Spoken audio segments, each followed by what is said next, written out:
Good morning everybody. आज हम फिर एक टॉपिक लेके आए हैं 73वां संविधान संशोधन अधिनियम 1992।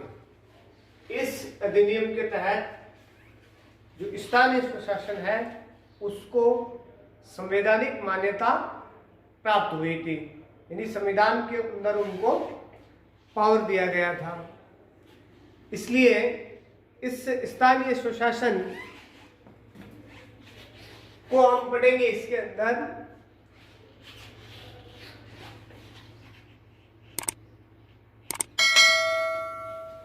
और स्थानीय स्वशासन के अंतर्गत जो आपके स्तर आते हैं वो 12th क्लास की पॉलिटिकल साइंस के अंतर्गत आया हुआ है, लेकिन हम जो बेसिक चीजें पढ़ेंगे जो छोटे बच्चों के काम भी आएगी और जीके के काम भी आएगी, जनरल नॉलेज के तौर पर काम आती है।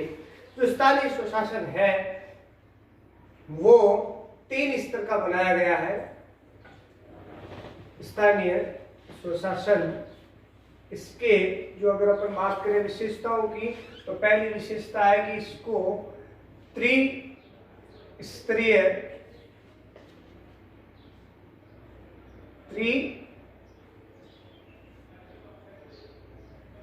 स्तरीय बनाया गया है। अब त्रिस्तरीय का मतलब क्या है कि इसके अंदर 3 स्तर है। अब 3 स्तर कौन कौन से हैं? वो पहला स्तर आता है आपके त्रिस्तरीय के अंतर्गत, वो है, इधर मैं सारणी बना देता हूं, एक तरफ है स्तर। अब स्तर का पहला जो स्तर होता है वो होता है ग्राम। ग्राम का मतलब गांव, पहला गांव ग्रामीण स्तर होता है। और स्थानीय स्वशासन की बात इतिहास की करें तो सबसे पहले स्थानीय स्वशासन मौर्य काल में कौटिल्य के अर्थशास्त्र के अंतर और विभिन्न प्रकार की जो पौराणिक वैदिक संस्कृति थी उसमें भी इस स्थानीय स्वशासन का जिक्र मिलता है।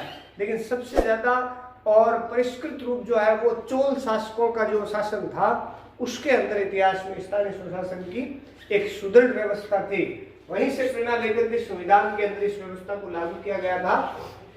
तो पहला स्तर आपका गांव आ जाता है और इस स्तर पर जो संस्था है वो आपका आ जाएगी संस्था का नाम, यानी कि इस स्थिति पर, इस ग्राम स्तर पर कौन सी संस्था होती है और इस संस्था का जो पदाधिकारी होता है, पदाधिकारी वो कौन होता है।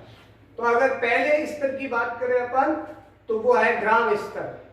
ग्राम स्तर पर जो संस्था होती है उसको कहते हैं ग्राम पंचायत।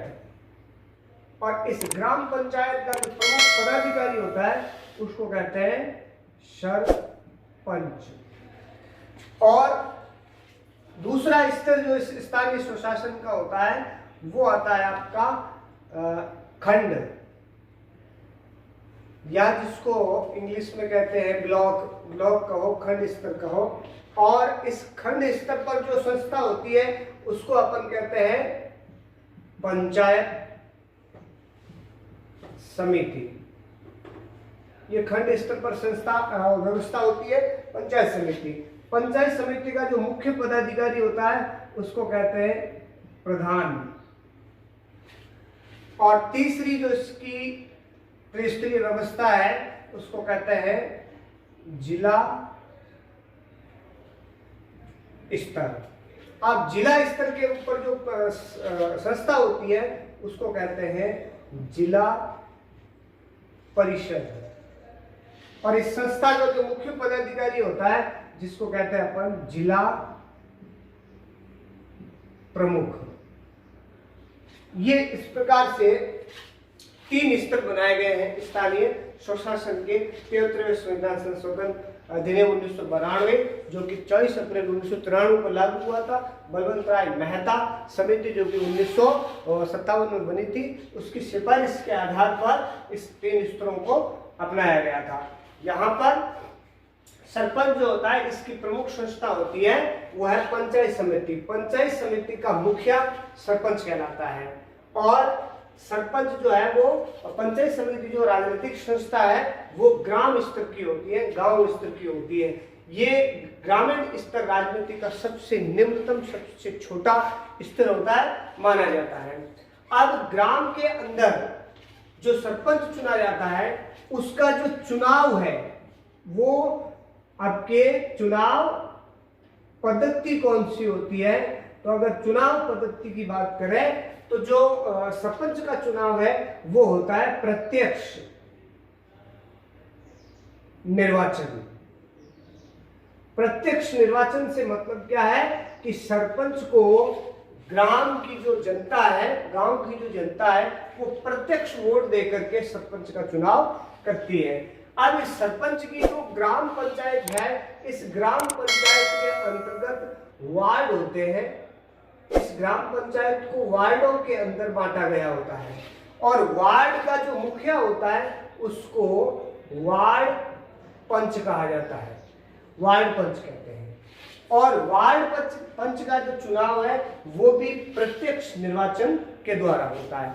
यानी अगर सवाल पूछ लिया जाए कि भारतीय राजनीतिक व्यवस्था की जो निर्वाचित प्रतिनिधि है वो निम्नतम निर्वाचन प्रतिनिधि कौन होता है, तो वो होता है सबसे छोटा से छोटा निर्वाचन प्रतिनिधि होता है, वो है वार्ड पंच, जो एक ग्राम के अंदर वार्ड का मुखिया होता है। वार्ड पंचों में से ही एक सरपंच होता है जिसका चुनाव प्रत्यक्ष निर्वाचन प्रणाली द्वारा होता है।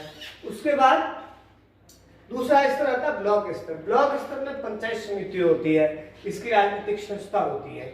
ग्राम स्तरों को या ग्राम पंचायतों को मिला करके पंचायत समिति बनाई जाती है और इन पंचायत समिति का जो मुखिया होता है उसको प्रधान कहा जाता है। अब यहाँ इसकी जो चुनाव पद्धति है प्रधान की वो बदल जाती है कि सरपंच की तो प्रत्यक्ष थी और प्रधान की जो चुनाव पद्धति है वो होती है अप्रत्यक्ष निर्वाचन के द्वारा। अब प्रत्यक्ष और अप्रत्यक्ष में अंतर क्या है? प्रत्यक्ष निर्वाचन का मतलब तो है जिसमें मतदाता सीधे उस प्रतिनिधि को वोट देता हो, और अप्रत्यक्ष निर्वाचन का मतलब होता है जिसमें सीधे मतदाता किसी कैंडिडेट को, किसी सदस्य को मतदान ना दे, बल्कि मतदाताओं का प्रतिनिधि उस प्रतिनिधि को चुने। यानी प्रतिनिधियों के अंदर से ही एक प्रतिनिधि को चुनना, वो है अप्रत्यक्ष निर्वाचन पद्धति। अब जो प्रधान का चुनाव होता है वो होता है आपके यहाँ जो ब्लॉक स्तर या ग्राम स्तर की जो जनता होती है वो जनता पंचायत समिति सदस्य चुनती है। इस पंचायत समिति के सदस्य होते हैं, यानी पंचायत समिति सदस्यों का चुनाव होता है और यहाँ वार्ड पंच का चुनाव होता है या पंचायत समिति सदस्यों का चुनाव। अगर बात करें हम पंचायत समिति सदस्यों के चुनाव पद्धति की तो वो तो है आपके प्रत्यक्ष। अगर पंचायत समिति सदस्य का निर्वाचन हो रहा है तो होता है प्रत्यक्ष निर्वाचन के द्वारा। यानी पंचायत समिति के सदस्य का चुनाव तो होगा प्रत्यक्ष निर्वाचन के द्वारा, सदस्य को तो जनता प्रत्यक्ष निर्वाचन करती है। लेकिन अगर प्रधान का चुनाव करवाना है तो प्रधान का चुनाव होता है आपके अप्रत्यक्ष निर्वाचन के।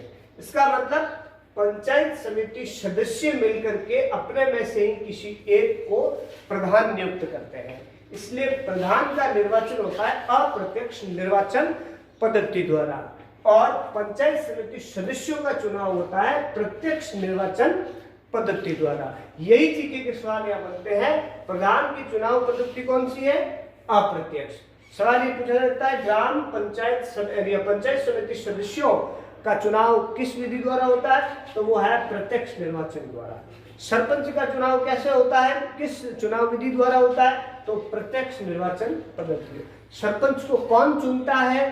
तो वो होता है ग्राम स्तर के मतदाता, यानी कि जो वयस्क मताधिकार है उसके तहत जो 18 साल की उम्र तक या उससे ऊपर के जो नागरिक है वो मत के द्वारा सरपंच का निर्वाचन करते हैं। तो ये निर्वाचन पद्धतियां याद रखनी। उसके बाद तीसरी चीज आती है आपके जिला स्तर।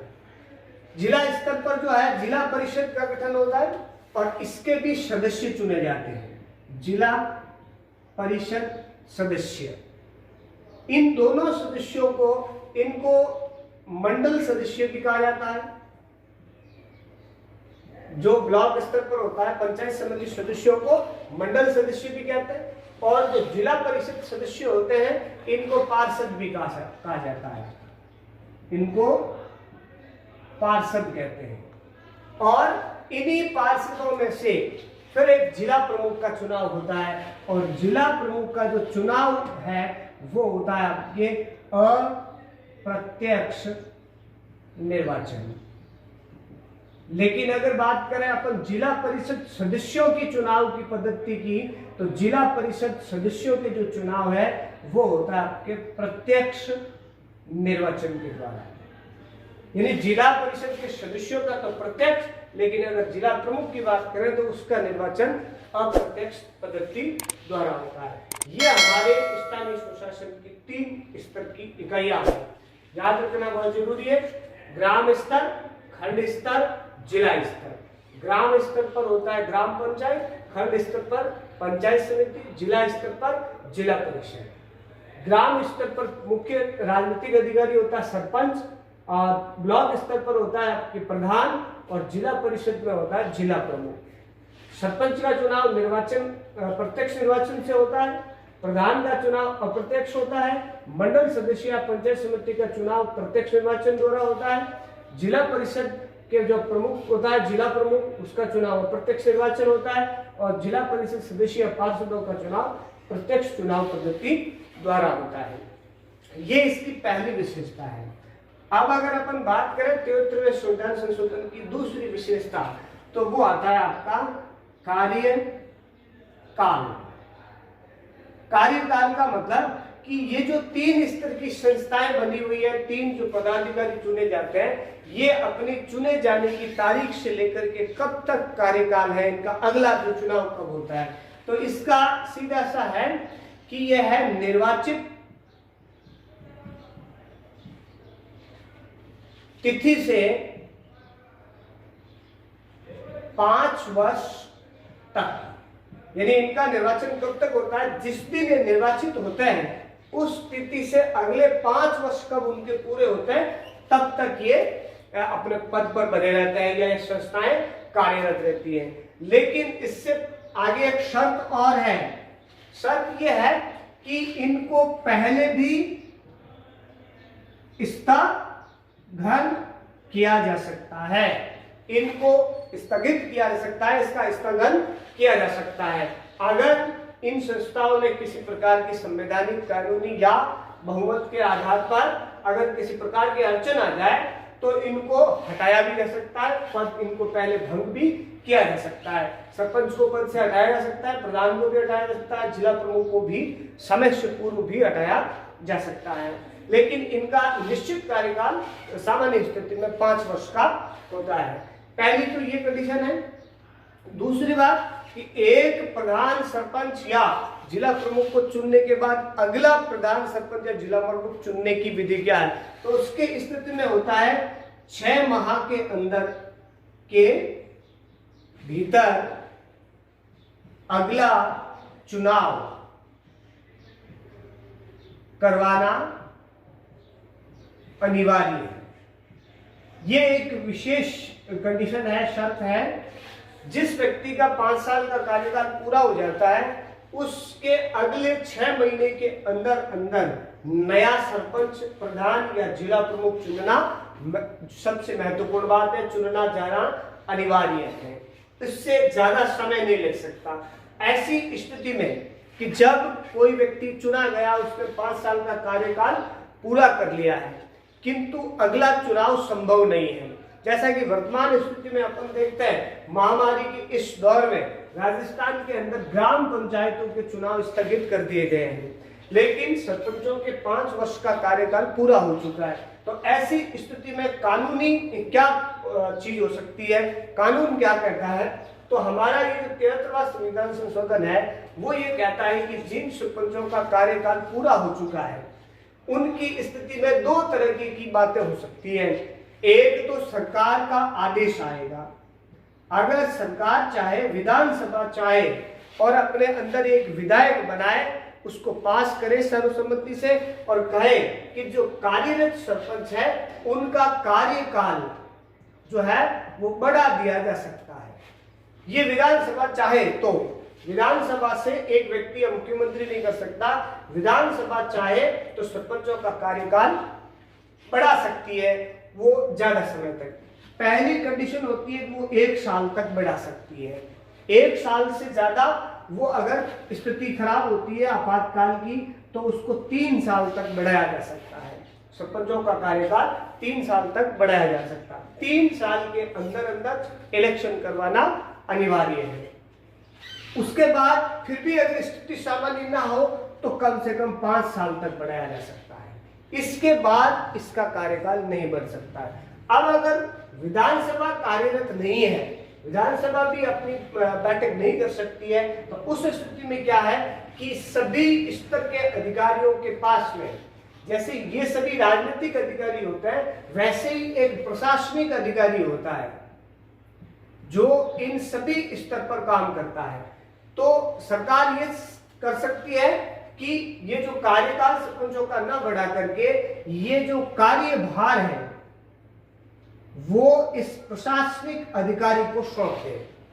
अगर किसी सरपंच का कार्यकाल पूरा हो गया है, प्रधान का पूरा हो गया, जिला प्रमुख का पूरा हो गया है, तो इनका जो कार्यभार है, इनका जो दायित्व है, कर्तव्य है, वो इनको ना दे करके इनके नीचे इनके पास जो समांतर काम करने वाले प्रशासनिक अधिकारी है उनको सौंप दिया जाता है। जैसे सरपंच के समक्ष जो प्रशासनिक अधिकारी है वो होता है ग्राम सचिव, जिसको ग्राम सेवक कहा जाता है। तो ये अगर इसका कार्यकाल पूरा हो गया तो इसके सारे दायित्व, सारे कर्तव्य ग्राम सचिव को सौंप दिए जाते हैं। अगले निर्वाचन तक वो सारे ग्राम के विकास के कार्य या सारी गांव की जिम्मेदारी उस सरपंच ग्राम सेवक के पास होगी या ग्राम सचिव के पास होगी। प्रधान के पास में भी प्रशासनिक अधिकारी खंड स्तर के ब्लॉक अधिकारी काम करते हैं, वो ब्लॉक अधिकारी को सौंप सकता है। जिला स्तर पर देखें तो वहां कलेक्टर काम करता है, तो जिला प्रमुख का कार्यकाल समाप्त होने पर सारी जिम्मेदारी जिला प्रमुख की कलेक्टर के हाथ में आ जाती है। तो ऐसी स्थिति में केवल एक ही अधिकारी रहेगा, वो कलेक्टर है। यानी कि हमारे शासन व्यवस्था में 2 स्तर की शासन व्यवस्था चलती है। एक राजनीतिक व्यक्ति होता है, एक प्रशासनिक व्यक्ति होता है। दोनों के अलग अलग कार्य है, दायित्व है। दोनों में समानता ये है कि एक दूसरे की मदद करते हैं, एक दूसरे का निगरानी रखते हैं। सरपंच का काम है राजनीतिक रूप से जनता की सेवा करना। सरपंच के समक्ष जो अधिकारी ग्राम सचिव होता है उसका काम है कानूनी रक्षा करना। यदि सरपंच किसी गैर कानूनी तरीके से कार्य न करे, इसलिए एक प्रशासनिक अधिकारी उसके साथ में ग्राम सचिव होता है। प्रधान के साथ खंड अधिकारी होते हैं, वो खंड अधिकारी होते हैं। उन अधिकारियों को इसलिए लगाया जाता है क्योंकि प्रधान अपनी राजनीतिक पहुंच का गलत इस्तेमाल ना कर ले, इसलिए उनके साथ प्रशासनिक अधिकारी होते हैं। जिला प्रमुख के साथ में कलेक्टर या जिला जो मुखिया होता है, प्रशासनिक मुखिया, उसको इसलिए रखा जाता है ताकि इस राजनीतिक पद का दुरुपयोग ना हो। इस तरह से 3 स्तर के कार्यभार, ये प्रशासनिक अधिकारी होते हैं, 3 राजनीतिक अधिकारी होता है। ये आपस में मिल करके समाज और राजनीतिक व्यवस्था और संवैधानिक व्यवस्था को चलाते हैं। तो यहाँ पर भी बहुत से जीके के सवाल बनते हैं, सामान्य ज्ञान के सवाल बनते हैं विशेष स्थिति में कि इस स्थिति का कार्यकाल कितना होता है इनका, 5 का 3 हो गए, तो वो है अधिकतम 5 साल। विशिष्ट स्थिति में 1, 3 या 5 साल बढ़ाया जा सकता है। न बढ़ाए तो फिर प्रशासनिक अधिकारी इनका कार्यभार ले सकते हैं। ये तो हो गए आपके इनके कार्यकाल की बात। अब अगर इनकी बात करें कि इनका निर्वाचन कैसे होता है। निर्वाचन इनका प्रत्यक्ष अप्रत्यक्ष रूप से हो गया, सबका बता दिया गया है। अब अगर बात करें इनमें कि भारतीय संविधान के अंदर आरक्षण की व्यवस्था की गई है, तो अगर अपन तीसरी विशेषता लें इनका, जो आता है आपके आरक्षण। अब ये रिजर्वेशन जो है वो सभी इस तरह के जो अनुसूचित जनजाति है या जो जनजाति है और महिलाएं, इन तीनों को इसमें भी वही आरक्षण है जो बाकी विधानसभा या पार्लियामेंट के अंदर दिया गया है। यानी कि इन महिलाओं को 33% आरक्षण की व्यवस्था की गई है। अभी सिफारिश हुई है 50% की, लेकिन पूर्णतः ये लागू नहीं हुआ है। अभी भी महिलाओं को 33% रूप से आरक्षण इन सभी स्थानीय स्वशासन के अंदर दिया जा चुका है। उसके बाद अगर इस व्यवस्था करें अपन कि इनके निर्वाचन की, कि कौन करवाता है निर्वाचन। निर्वाचन पद्धति तो हो गई, निर्वाचन करवाएगा कौन, तो इसके लिए राजस्थान में एक बनाया गया है राज्य निर्वाचन आयोग। ये आयोग हर राज्य में काम करता है। सभी राज्यों के अंदर राज्य निर्वाचन आयोग का गठन किया गया था और ऐसे ही राजस्थान के अंदर भी राज्य निर्वाचन आयोग का गठन हुआ था और इसका गठन 1950 में ही हो गया था राज्य निर्वाचन आयोग का। और इसका काम क्या है कि राज्यों के अंदर स्थानीय निकाय जो है उनका चुनाव करवाना होता है। सभी स्थानीय निकायों का चुनाव करवाना राज्य निर्वाचन आयोग का काम है। उसके बाद अगर इनकी पांचवी इसकी विशेषता बात करें तो इसका आता है आपके वित्तीय संसाधन। अब वित्तीय संसाधन या वित्तीय स्रोत के इनको अगर राजनीतिक पावर दे दी गई है तो इनके पास वित्तीय संसाधन होने चाहिए, इनकम होनी चाहिए। इनकम सोर्स क्या होंगे इनके, कहां से इनकी इनकम आएगी और उसका जो लेखा जोखा है वो कौन करेगा। इसके लिए वित्तीय संसाधनों की लेखा जोखा करने के लिए एक व्यवस्था आयोग बनाया गया जिसको कहा जाता है वित्तीय आयोग या राज्य वित्त आयोग कहा गया है, ये नाम दिया गया है। इसमें भी इसको भी काम दिया गया है कि राज्य के जो इनकम सोर्सेज है उनका लेखा जोखा करना और उनसे जो इनकम है उसका पूरा परीक्षण करना। और इसी के श्रेणी के अंदर इसके अंदर एक लेखा परीक्षण या लेखा परीक्षक नियुक्त किया जाता है। लेखा परीक्षक और महालेखा परीक्षक उनकी नियुक्ति होती है जिनका काम है कि इनकम सोर्स का उनका ध्यान रखना, कहां से इनकम कितनी आती है, उस बजट बनाने का काम इनका ये काम होता है। अब जब इनको 73वें संविधान संशोधन 1992 के तहत पावर दे दी गई, कॉन्स्टिट्यूशनली इनको पावर दी गई, उस समय इनको कुछ जब पावर दी गई तो इनकम सोर्स भी दिए गए। अब वो इनकम सोर्स कितने हैं तो इनको 29 सेवाएं जो थी वो स्थानीय स्वशासन को सौंप दी गई है। 29 विषय ऐसे थे, कृषि है, शिक्षा है, ऐसी व्यवस्थाएं थी, विषय थे जिनकी सेवाओं को राज्य जो स्थानीय स्वशासन है उनको सौंप दिया गया था। उनकी व्यवस्था करना, उनसे टैक्स लेना, उनसे वसूली करना, उनका मैनेजमेंट करना, इन 29 सब्जेक्ट का विषयों का जो है वो अधिकार दे दिया गया स्थानीय स्वशासन के अंतर्गत। पंचायत राज को व्यवस्था दी गई है। प्राथमिक स्तर की सारी शिक्षा जो है वो इसी क्षेत्र के अंतर्गत दे दी गई है। तो इस प्रकार से अगर अपन देखें तो ये जो 73वां संविधान संशोधन है वो स्थानीय स्वशासन को इतने अधिकार देता है, ये इनकी व्यवस्थाएं है, ये इनका संक्षिप्त रूप है। और इससे बहुत से जनरल नॉलेज के सवाल बनते हैं, हमारे आसपास के सवाल बनते हैं। इनसे उनको आप ध्यान से देखिए, याद करिए और इसका ही रिलेटेड अगला जो पार्ट आएगा आगे उसके अंदर बहुत सी चीजें आएंगी जिसमें हमें सवाल पूछा जाता है कि विधानसभा क्या है, विधानसभा सदस्य कितने हैं, फिर राज्यसभा क्या है, लोकसभा क्या है, संसद क्या है, राष्ट्रपति क्या है, प्रधानमंत्री क्या है, ये मुख्यमंत्री क्या है, कैबिनेट क्या होता है, कैबिनेट मंत्री क्या होते हैं, ये सारा संक्षिप्त जो वर्णन है वो अगले वीडियो में आप देखेंगे जिससे आपको जनरल नॉलेज के बहुत सारे सवाल तैयार हो जाएंगे। अभी इसको आप पढ़िए, सवाल बनाइए, कम से कम 10 सवाल इसमें वीडियो में आप बनाएंगे, उसको लिखेंगे, उनका आंसर लिखेंगे और फिर मेरे पास भेजेंगे।